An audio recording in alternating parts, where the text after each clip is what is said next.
Yo, what's going on, everyone? It's Brian and Jim here, and we're actually reviewing the last game we exchanged for Christmas. Yep, just a little late, but we finish out our season of giving with a favorite of many, Kid Chameleon on the Sega Genesis. It's Jim's system, so he must love it. Oh, yes, I must. Let's find out. Why didn't you love it? Let's find out.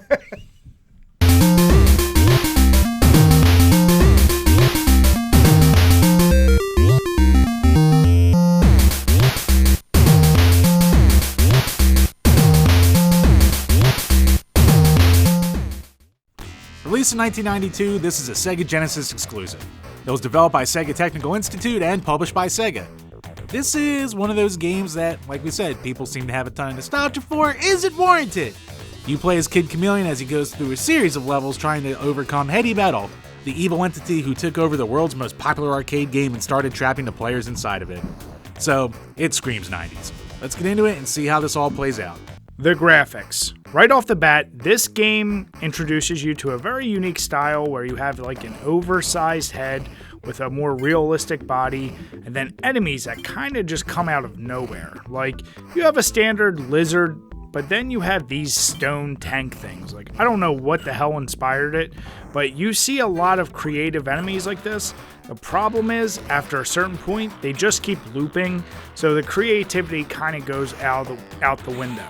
And that's really my biggest problem with the graphics, is when you have a game with so many levels, sure, there is some variety, but outside of about 5 to maybe 6 different level types, you're not going to see anything that new.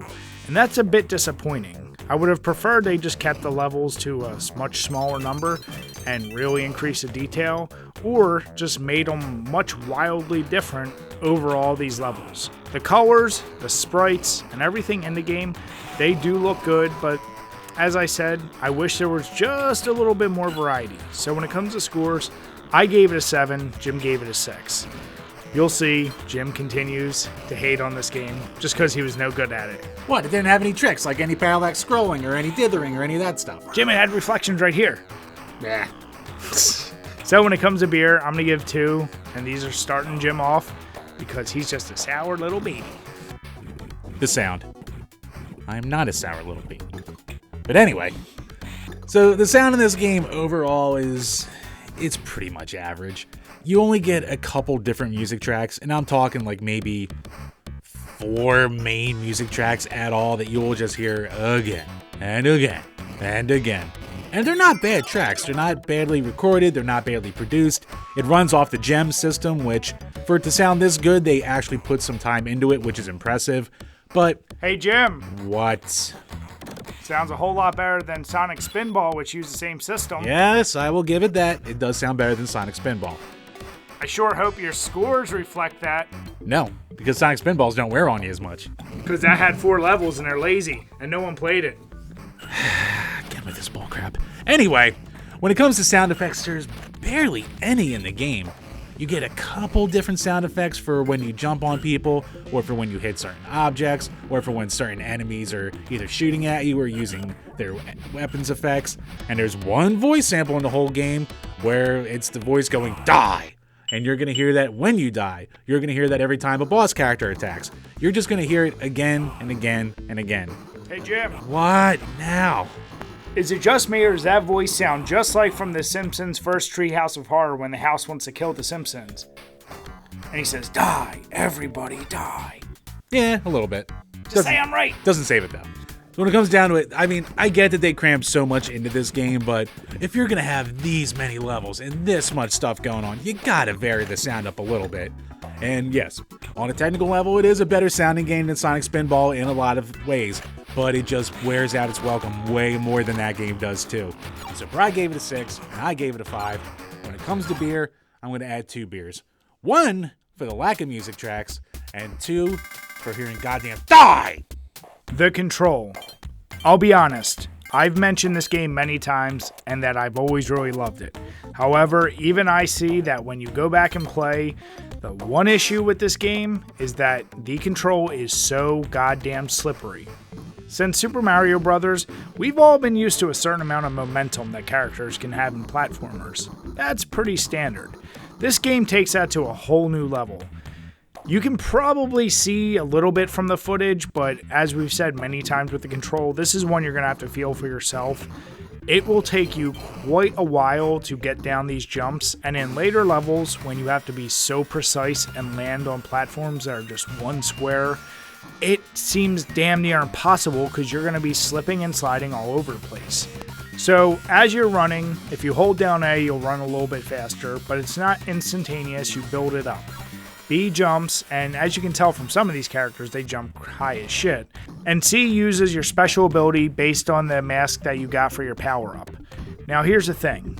Like I said, the power-ups themselves and the special abilities, they work fine. And if you're jumping slow enough, it's okay. But as soon as you need to move and jump, it is a pain in the ass. I wanted to justify giving this game higher scores, but I know, especially when you have so many levels, it really can wear on you. So Jim and I, we both gave it a 5. Yes, you can get used to it, and some people might say, oh, it's not that hard, you guys just aren't good. That might be true. But either way, I'm going to give 2 beers. 1, because I wish it just wasn't so slippery. And 2, well, we know what Jim is. Hey! The gameplay. At its core, this game is a platformer. You run from side to side. The goal of the game is to hit the flags at the end of each level to end the level. You have 103 levels. 103 in a 16-bit platformer. With guess what? No saves and no passwords. So you're expected to play this entire goddamn thing in one sitting. Sounds like good bang for your buck, Jim. Oh, better than 4 levels. Oh, there is bang for your goddamn buck, that is for sure. The big gimmick, as we've talked about of this game, is you get the different masks which give you all the different abilities. So say you're the knight, you get more life, but you can't do an attack, but you can jump, you can climb walls. Or if you're the rhino, you can use your charging attack to move walls and to damage enemies. You have the fly, which you can use to cling onto the sides of walls, even though he has less life. You have the samurai, who can swing a sword and break blocks beneath him. You have, you can be a tank, you can be on a hoverboard, you can be a guy with a corkscrew flying attack kind of deal. You can be Jason. You can be Jason, or, as I like to call him, Rick from Splatterhouse. Sega connection. That's a sub-Jason. So all the different abilities are cool, and they are at times very level specific. And in each level, you have a ton of item blocks that you can hit, so you can build up, not only get all these different powers, you can get different onks, which give you more life, you can hit clocks, which will give you more time to beat the levels, and you can also get all these gems. And with the gems, what you can do is if you hit A and start at the same time, which is a little finicky, you can do a special move, and you'll have different special attacks that use the gems with each mask. So that's a nice touch, and you're going to need it. After every 20 levels or so, you have a boss fight, so there's basically 4 boss fights in the whole game, and they're all different variations of these giant heads. And honestly, when you learn the patterns, they're not the worst things in the world. I've had harder boss fights in my day, but they are annoying, and once again, with the fact that you're going to need to beat the game in one sitting without lives and saves and continues. Well, you do get continues, but without cheats and all that kind of stuff. It's a little rough. You're going to die and you have to do it all over again, so you'll be learning them. The way you die is if you run out of health or you run out of time. But then again, in some levels, if you run out of time, then you get transported to the elsewhere levels, which is where a random level you get put to, so you have to make your way back, that kind of deal. It's all about the secrets in this game, because there are these transporters all over the place that will either transport you to a different part of the level you're on, or it'll transport you to a completely different level and you can skip a few levels ahead. So exploration is key, but exploration can also screw you because you can run out of time and then die. If you get really good at these levels, which you will because you'll be playing them a lot, you can breeze through the levels. And at the end of the level, you'll get points for how many lives and continues you still have, for how quickly you beat the level. You can build up a ton of extra lives that way. So the more you play the game and the more you have to play it, the more you'll be able to build up enough lives to make your way through it, even though the game will just throw random bullcrap levels at you, like this goddamn auto death level with this friggin' wall of death that just follows you, where if you make a wrong turn, boom, you're dead. And I went through so many lives on this goddamn one. Between some of the more bullcrap levels, it's just, there's a lot of good ideas with just so many frustrating elements. So with all that being said, Brad gave it a 6 and I gave it a 5. It's a lot of good ideas that could have just been done so much better, so it just still feels painfully average at the end of the day for me. And when it comes to beer, I'm going to give it 2 beers. 1 for too many goddamn levels, and 2 for too many goddamn levels without a password or save feature. Wah! Damn right, Lance. The originality, I can keep fairly short because that's one thing Jim and I agree. This game offers a lot. Yes, other games, a la Mega Man and plenty of other titles, have special powers that give you special ability, have some way of getting a special power that gives you a unique ability, but none have really looked like this. And I already mentioned during the graphics, the enemies you face are very unique. Plus, one thing I always found really interesting, that I don't know why more platformers didn't do it, is you have these areas where you can headbutt these platforms and they move up kind of like a ladder. Just silly things like that. This game was chock full of very interesting ideas. But at its core mechanics, it still is just a platformer, and as Jim said, kind of mixes in the idea of exploration. So for those reasons, we both gave it 7s. We thought this game had plenty of originality. When it comes to beer, I'm not going to add any, because this is probably one of the highlights of the game. The replayability. So, as we've talked about ad nauseum, there's 103 levels in the game. There's so much goddamn content. But really, the replayability only comes from having to replay it again and again and again in order to try and beat it. There is a 2-player mode, but it's kind of like Super Mario Brothers, where you're just taking turns, which you're going to take turns with the buddy to go through 103 levels. Okay, have fun. But we don't really consider that true 2-player gaming. But there's no multiple endings, and the most replayability you're going to get is from trying to go through the levels and really learn them, with trying to find the different hidden paths that all of them will have, or the different teleportation ones, or to try and beat just trying to beat the game as quickly as possible. So there's a ton of content to go through and explore, but when it comes down to pure replayability, it's just really not there. So Brian gave it a 6 and I gave it a 4. And when it comes to beer, I'll just add 1 beer for kind of having a 2-player mode. So overall, as you could tell, Jim and I didn't exactly see eye to eye on this. I have a theory that just Jim actually has to play a hard game for the first time. That's of quality, that requires skill. That it makes sense. He would be a little tougher on it. I was a little more fair with Sonic Spinball. But, this is what happens. This is one of the most overrated games I think I've ever experienced in a long time. Okay. This game just fights itself. It fights itself, and it fights you. You want to play it. You want to beat it. It's got charm. It's got charm for days, Bri. Lots of charm. Always cool little characters you can do. 90s toot out the ass. I'd say it's the most charming game of this month. Oh.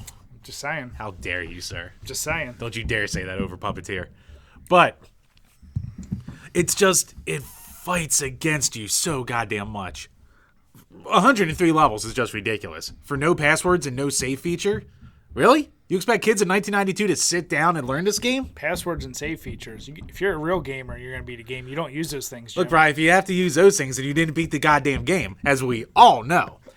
The disappearing platforms, the extreme slipperiness combined with all the precision jumping that you have to do, the levels that will fight against itself because the game encourages exploration, but then it punishes you because sometimes you won't find that goddamn timer, or it just won't give you enough time to beat these friggin' levels in the time to do it. And I mean, it isn't the hardest thing in the world, especially once you start to play the levels again and again and again. You'll be speeding through a lot of them. You'll be getting those extra life bonuses for quickly finishing levels. But until you get to that point, you'll be restarting this game again and again and again. And with 70-some main game levels, along with the 30 extras that you can randomly go to, you're going to be... There's such a time investment you have to put into this to actually learn it enough to get through this game. I don't care a lot about speedrunning, but I've seen some people do it in 15, 20 minutes. Hats off to you guys. That level of memorization is absolutely insane. So... to sum it up, Jim needs to get good.